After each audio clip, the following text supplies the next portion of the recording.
morning, ladies and gentlemen. We got him. On the evening of September 11th, a family member of Tyler Robinson reached out to a family friend who contacted the Washington County Sheriff's Office with information that Robinson had confessed to them or implied that he had committed the incident. This information was relayed to the Utah County Sheriff's Office and scene investigators at Utah Valley University. This information was also conveyed to the FBI. Investigators reviewed additional video footage from UVU surveillance and identified Robinson arriving on UVU campus in a gray Dodge Challenger at approximately 8:29 a.m. on September 10th, in which he is observed on video in a plain maroon t-shirt, light-colored shorts, a black hat with a white logo, and light-colored shoes. When encountered in person by investigators in Washington County on September 12th, in the early morning hours, Robinson was observed in consistent clothing with those surveillance images. Investigators interviewed a family member of Robinson who stated that Robinson had become more political in recent years.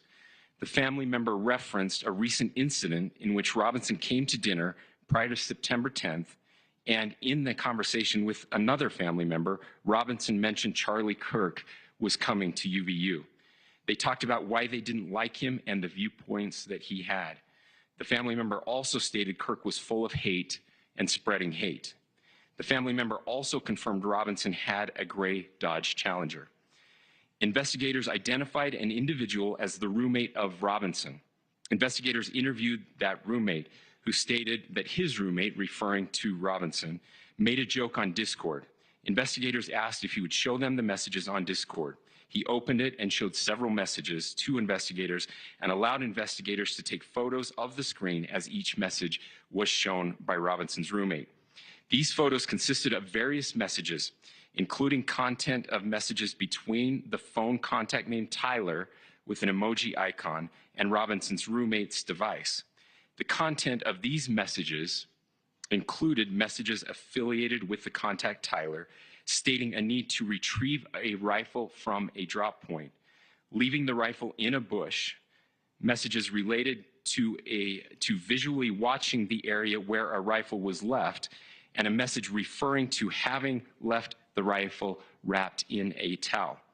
The messages also refer to engraving bullets and a mention of a scope and the rifle being unique.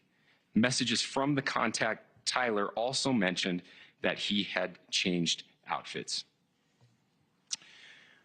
I know there has been speculation as well as to the writing on those casings, those bullet casings, and I believe we have that as well.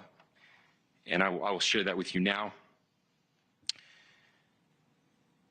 So the area north of Campus Drive Road where the suspect crossed over, you saw some of that in the video that we released last night, consists of a grassy area with trees on the edge of the UVU campus. Investigators discovered a bolt-action rifle wrapped in a dark-colored towel. The rifle was determined to be a Mauser Model 98 30-06 caliber bolt-action rifle. The rifle had a scope mounted on top of it. Investigators noted inscriptions that had been engraved on casings found with the rifle.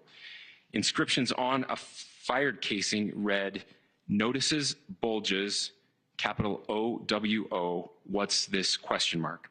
Inscriptions on the 3 unfired casings read, "Hey fascist, exclamation point, catch, exclamation point." Up arrow symbol, right arrow and symbol, and 3 down arrow symbols.